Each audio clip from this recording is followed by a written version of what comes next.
আমি বেশিক্ষণ দাঁড়িয়ে থাকতে পারি না, আবার বেশিক্ষণ বসে থাকতে পারি না। এখন আমি তারাবি নামাজ বা রাকাত পড়বো, কিভাবে পড়বো? উত্তর: যতক্ষণ দাঁড়াইতে পারেন অতক্ষণ দাঁড়িয়ে পড়বেন, যতক্ষণ বসতে পারেন অতক্ষণ বসে পড়বেন। কিছুক্ষণ দাঁড়িয়ে পড়া হবে, কিছুক্ষণ বসে পড়া হবে, এতে কোনো সমস্যা হবে না। প্রশ্ন: নফল নামাজ বা তাহাজ্জুদের নামাজের শেষে বাংলা আল্লাহর কাছে দোয়া করা বা কথা বলা যাবে কিনা? যদি না যায় তাহলে আল্লাহর নিকট মনের আবেগ বা নিজের সমস্যার কথা বলে সাহায্য চাবো কিভাবে? উত্তর: নফল নামাজ হইলেও বাংলায় দোয়া করা মাকরুহ। যে সমস্ত দোয়া কোরআন হাদিসে বর্ণিত, এগুলি থেকে উত্তম দোয়া আমরা কোনোদিনে করতে পারবো না।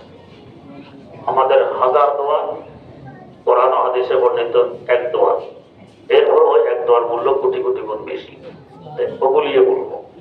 হ্যাঁ, বাংলায় মনের কথা বলতে গেলে নামাজের বাইরে বলবো, ভিতরে নয়।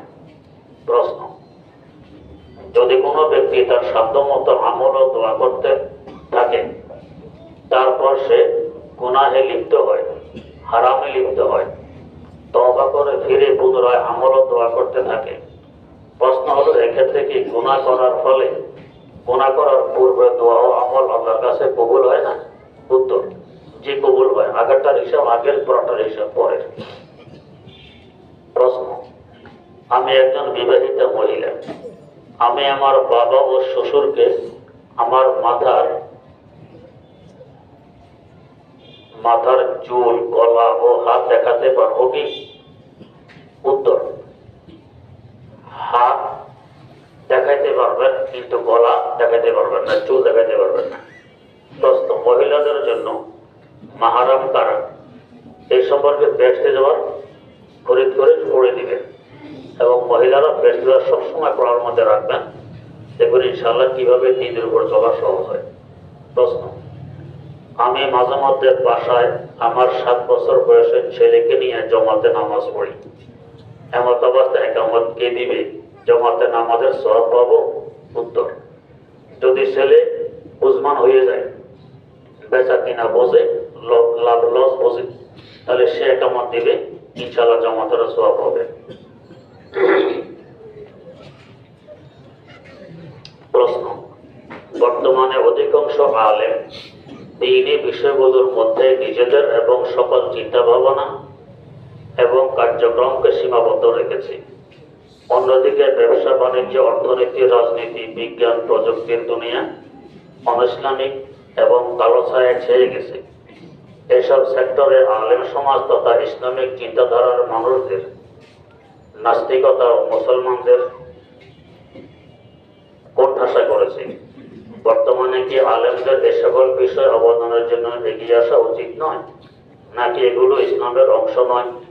বর্তমানে মুসলমানদের নিজেদের অস্তিত্বের সংকটে ইসলামের নির্দেশনা নাই কি?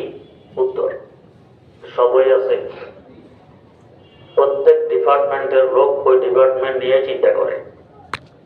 ডাক্তার, সে চিকিৎসা নিয়ে চিন্তা করবে। এখন যদি দেশে ইঞ্জিনিয়ার না থাকে আর ডাক্তারকে বলা হয় যে আপনি কেন বিল্ডিং বানাতে পারেন না, আপনি কেন অমুক কিছু করতে পারেন না, এই প্রশ্নটা কি ঠিক হবে? হবে না। ডাক্তার ডাক্তারের লাইনে কাজ করবে, ইঞ্জিনিয়ার ইঞ্জিনিয়ার লাইনে কাজ করবে, তেমনি ভাবে আলেম আলেমের লাইনে কাজ করবে। এমন কোনো মাদ্রাসা নাই, মসজিদ নাই, এলাকা নাই যেখানে বিজ্ঞ আলেমের প্রয়োজন এখনো না আছে। অর্থাৎ যে পরিমাণ আলেমের দরকার, যে সম্পর্কে আপনি বলছেন এগুলো নিয়ে চিন্তা ভাবনা করা, যে পরিমাণ আলেম এখনো তৈরি হয়নি, অন্য চিন্তা করবে কখন? হ্যাঁ, দ্বীনি চাহিদা, মসজিদ, মাদ্রাসা, তাবলীগ, খানকা, এগুলোর চাহিদা পূরণ হওয়ার পর যদি উদ্বৃত্ত বিজ্ঞ অনেক আলেম থাকে, তখন আপনার প্রশ্ন ঠিক আছে। অন্য কাজা করা চাই, ইসলামে এগুলো নিষেধ নয়, বরং করা দরকার। আগে তো বলেন যে দাতার হাত গ্রহিতার হাত থেকে উত্তম। সম্পদ লাগবে, সব লাগবে, দ্বীনি শরীয়তের বিধান অনুযায়ী। এগুলো আলেমরা না থাকলে সঠিকভাবে হয় না, জানা কথা, কিন্তু আলেমের তো এখনো অভাব। অনেক শিল্পপতি আছে, বড় বড় ধনী আছে, মাদ্রাসা চালায়, নিজের ছেলে কই পড়ে, কই জি এবার এখানে গেলাম, কয়েক লক্ষ টাকা উনি মাহফিলে ব্যয় করছেন, কয়েক লক্ষ টাকা। 7 তলা বিল্ডিং মাদ্রাসা নিজে একা করছেন, বিশাল অবস্থা। ছেলে একটা আছে 10 জন, ছেলে কি করে? কয় যে হুজুর ক্লাস 7-এ পড়ে। তোরা চিন্তা করে, অন্য ছেলেদেরকে মাদ্রাসায় পড়াবে, পয়সা দিবে, সব নিজেটারে পড়াবে, এটা কি দিনদারি হইল? তাহলে বাস্তবে কে দিনদার এটা বোঝার একটা মাপকাঠি হলো ওর ছেলে কি করে। অন্যরা আলেম হোক সে চিন্তা আমি চিন্তিত, নিজের ছেলে এই যে চিন্তা নেই। নিজের ছেলে মাথা দিয়ে বুঝবো যে হ্যাঁ এর মধ্যে দিনদারি আছে, নিজের ছেলের ফিকির আছে। আমরা আমাদের ছেলে না দিয়া আরেকজনের উপর দোষ চাপালে লাভ কি? তারা প্রশ্ন দিয়েছেন নিজের ছেলে নিজের ছোট ভাই থেকে এদেরকে বড় আলেম বানান, বানিয়ে ওই লাইনে লাগান। প্রশ্ন, শুক্রবার জুমার নামার জন্য মসজিদে গিয়ে আমি আমার জানামাজ সামনের কাতারে রেখে পিছনে এসে কোরআন তেলাওয়াত করে থাকি। খতিব হুজুর যখন বয়ান শুরু করেন তখন তেলাওয়াত বন্ধ করে আমার জানামাজে গিয়ে বয়ান শুনতে থাকি। আমার প্রশ্ন এভাবে, প্রথম কাতারে জানামাজ রেখে পরে এসে নামাজ পড়া ঠিক কিনা? উত্তর, জেনে ঠিক নয়। 2 সিটটা আপনার দখলে গেল, এরপর যারা আসবে তারা আপনার পিছনে এসে বসবে। যখন আপনার সামনে আসবেন আপনার আগে জায়গা খালি হলে পিছনে একজন সামনে আসবে। এইভাবে পিছনে পিছনে পিছনে হইতে হইতে কত লোকের নড়ানড়ি দরকার। প্রথমে আপনি আপনার সিঁড়ি বসে থেকে এত নড়ানড়ি লাগতো না, তা আপনি আপনার সিঁড়ি বসে তেলাওয়াত করবেন।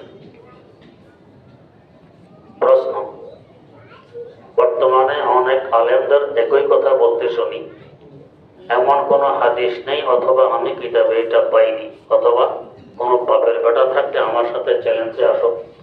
তখন সাধারণ মানুষ বিব্রতির মধ্যে পড়ে এবং চ্যালেঞ্জ করতে পারে না, কারণ যে আলেম থেকে হাদিস অথবা চ্যালেঞ্জ শুনেছে তার সাথে কখনো হয়তো সাক্ষাৎ হয়নি। এখন আমার প্রশ্ন, যদি আলেম সমাজকে কোন কোন কিতাব পড়ে বয়ান ও ফতোয়া দেয় সেটা যদি উল্লেখ করে বয়ানের আগে, তাহলে আমরা বিপরীত মতাদর্শীদের সাথে চ্যালেঞ্জ করতে পারতাম। এই বিষয়ে আপনার মতামত কি? উত্তর, আপনার চ্যালেঞ্জ করে লাভ হবে কি?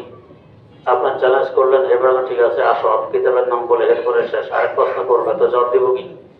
এই জন্য চ্যালেঞ্জ আলেমরা আলেমের সাথে করতে পারে, অন্যরা চ্যালেঞ্জ করলে লাভ নাই, আরো ক্ষতি হবে। প্রশ্ন, পাওনাদারের হক মেরে ও পাওনা টাকা না দিয়ে কেউ যদি হজ উমরা করে তাহলে তা কি সঠিক হবে? উত্তর, হজ উমরা ভিন্ন ইবাদত, পাওনাদারের পাওনা পরিশোধ করা ভিন্ন দায়িত্ব। দায়িত্ব রেখে হজ উমরা না করা চাই। তারপরে যদি কেউ করে তোমরা সব পাবে, হজের সব পাবে, উমরাও হবে, হজও হবে, কিন্তু নিজের আরো বড় দায়িত্ব রেখে গেছে, এই জন্য তার কাজটি ঠিক হয়নি। প্রশ্ন, কওমি ও আলিয়া করানোর কিছু নামধারী আলেম এখনো বানোয়াট কিচ্ছা কাহিনী করে বয়ান করে, ওয়াজের মঞ্চ হাসি তামাশা করে ফেলেছে, নিজের ক্রেডিট নিয়ে আলোচনা করে, 1 ঘন্টা পার করে। এক্ষেত্রে লামাজহাবে আলেমদের চাহিদা ও তাদের অনুসারী অনেক বেড়ে যাচ্ছে। আমাদের আলেম সমাজের এক্ষেত্রে করণীয় কি? বরং প্রশ্ন করা দরকার ছিল আমাদের এক্ষেত্রে করণীয় কি, আলেম সমাজটা বাদ দিয়ে। করণীয় হলে এই ধরনের বক্তাকে দাওয়াত না দেয়। প্রথম নিজে নিজে ওয়াজ করতে আপনার এলাকায় আসেনি, দাওয়াত দিয়ে আনছেন তো, তাহলে দোষটা আগে কে করছে? আপনি আগে দাওয়াত দিয়েছেন, পরে না হে আসছে, না হে আগে এসে ওয়াজ করে গেছে, পরে গেছেন দাওয়াত দিতে, এটা তো হয়নি। দাওয়াত আগে দিয়েছেন তো দোষটা আগে আপনি করছেন। এই ধরনের বক্তাকে দাওয়াত দিবেন কেন? আপনার দোষ আগে শোধরান, দেখবেন হেও এভাবে স্থান পাবে না। যখন দেখবে আমাকে তো আর কেউ দাওয়াত সভা দেয় না, সে অটোমেটিক শোধরাবে, এগুলো বাদ দিবে। প্রশ্ন, তারাবিতে তেলাওয়াতে সেজদা দিতে ভুলে গেলে কি করণীয়? শেষমেশ তওবা করতে, অন্য কোনো করণীয় নেই। নামাজে কোনো ত্রুটি আসবে কিনা? নামাজ তো মাকরুহ হয়ে গেছে সেজদা না দেওয়ার কারণে, ত্রুটি তো এসেছে, তবে নামাজের ভিতরে সেজদা না দিলে এরপরে তওবা করতে হয়।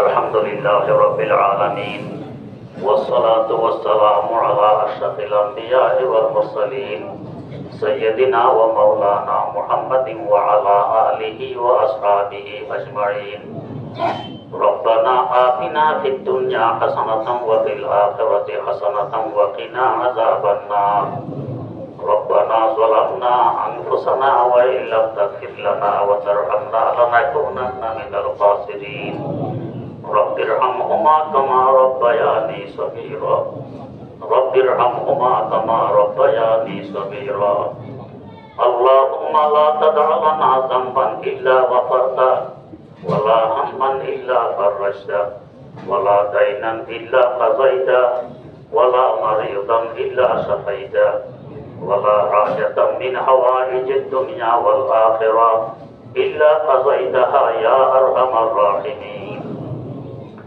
রব্বুল আলামিন। কতগুলো অপরাধী মানুষ তাফসীরুল কোরআন মাহফিলে বসে খুব বড় আশা নিয়ে কাঙ্গালের ন্যায় তোমার দুয়ারে হাত পেতেছি। মেহেরবান মাওলা, কারোর হাতকে তুমি দয়া করে খালি ফিরাই দিও। আয় আল্লাহ, রহমত দিয়ে সকলের ভিক্ষার ঝুলিকে ভরপুর করে দাও। আমাদের সকলকে নিষ্পাপ বানায় নাও। আয় আল্লাহ, জিন্দা মুর্দা সকল উম্মতে মুহাম্মাদিয়াকে ক্ষমা করে দাও। সুস্থতার সাথে আমাদেরকে বরকতময় জীবন নসিব ফরমাও। শেষ নিঃশ্বাস ত্যাগ করা পর্যন্ত ইখলাসের সাথে তোমার রেজা অনুযায়ী দ্বীনি এবং ইলমি খিদমতে নিয়োজিত রাখো। কদমে কদমে দস্তগিরি ফরমাও। ইজ্জত আবরু জিন্দেগি নসিব ফরমাও। আয় আল্লাহ, ঈমানের সাথে দুনিয়া থেকে বিদায় নেওয়ার তৌফিক দান ফরমাও। মাওলাই কারীম, তোমার দরবারে ফরিয়াদ, হাসপাতালের মত থেকে তোমার কাছে আমরা পানা চাই। তালিবে ইলমদের ঘেরের ভিতরে মত চাই। আল্লাহ, হাসপাতালে এই নাস্তিক বেনামাজিদের মধ্যখান থেকে মত থেকে তোমার কাছে পানা চাই। মাওলাই কারীম, মেহেরবানি করে বিনা হিসাবে জান্নাতুল ফেরদাউসের মালিক বানায় দাও। হারামাইন শরীফাইনের বারবার জিয়ারত নসিব ফরমাও।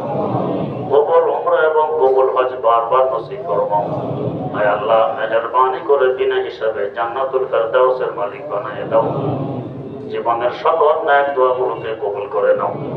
সর্বপ্রকার বিপদ আপদ থেকে হেফাজত ফরমাও। মাওলাই কারীম, যারা ঋণী আছে সহজে ঋণ পরিশোধ করার ব্যবস্থা করে দাও। যাদের বিয়ে হচ্ছে না, ছেলে হোক আর মেয়ে হোক, ইসলামী শরিয়া মোতাবেক বিয়ের ব্যবস্থা করে দাও।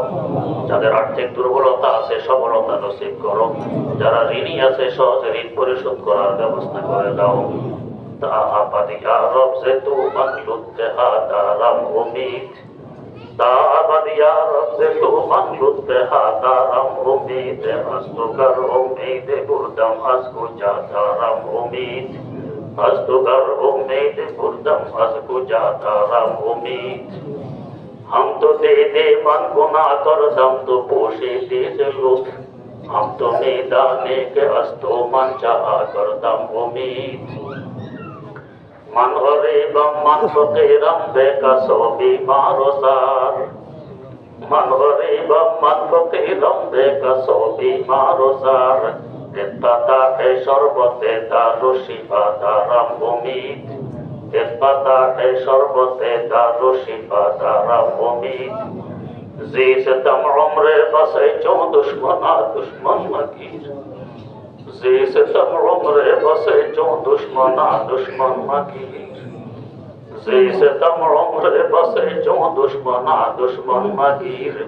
बेवफा ये करता हम वस्तु वफादारम उम्मीद। बेवफा ये करता हम वस्तु वफादारम उम्मीद।